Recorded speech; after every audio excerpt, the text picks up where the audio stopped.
It is much more comfortable to have something to blame for our health problems. Ultra-processed foods, vegetable oils, added sugars, added sodium, food dyes, preservatives, pesticides, heavy metals, PFAS, BPA. And look, these are all things that in large quantities can negatively impact our health. The scientific seed of truth behind all of the myths that they are each to blame for all of our health problems, strengthened by the occasional anecdote or case study where they legit are. And look, I'm a big fan of whole foods because they're associated with so many health benefits, and they are the easiest way to get all of the nutrients our bodies need, which is the Nutrivore philosophy.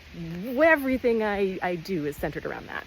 But I also care that health supportive eating patterns are sustainable, meaning we're eating in a way that reduces our risk of long-term health problems, and it's easy to stick to it. It doesn't strain our budget, it doesn't take too much time or energy, it tastes good, and that part requires adopting a non-restrictive mindset, making room for the ultra-processed foods, the salt, the sugar, the vegetable oils, and understanding that just because something is harmful in large quantities, that doesn't mean that it's harmful in any quantity.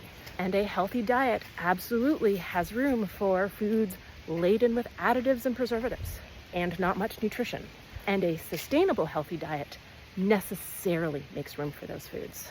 But doesn't eating a ton of ultra-processed foods and all of the chemicals they contain increase our risk for health problems? Yes, when ultra-processed foods account for more than about 20% of our caloric intake.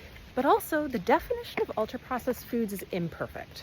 And there are many ultra-processed foods that really should not count, like frozen dinners and canned soup.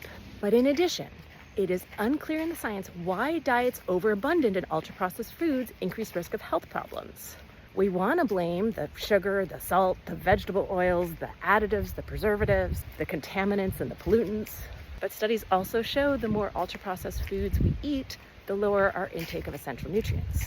And it's just as likely an explanation that it is the low intake of essential nutrients that is the reason for that increased health risk. We want to have one thing to blame, but the fact is that diet plus lifestyle plus health-related behaviors like whether or not you smoke or drink, that only accounts for 40 to 50% of health outcomes. About 30% is your genetics, which is outside of your control. 10 to 20% is your access to medical care and the quality of that medical care. And 20% is social determinants of health, your socioeconomic status, your Hank's razor, if you will. And social determinants of health affect things like diet quality, lifestyle factors, and health-related behaviors.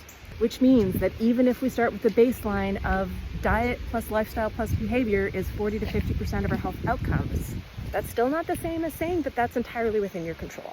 So look, I know we want something to blame. We want a simple answer. And acknowledging that health is complex and can't be attributed to any one food or ingredient or food group, it's uncomfortable. We want to feel like we have agency. But feeling disempowered by that is just another form of black and white thinking. We are incredibly biologically complex. The things that influence our health are very complex. And just because it's not 100% within our control doesn't mean that making diet and lifestyle and behavioral changes to improve our long-term health is worthless.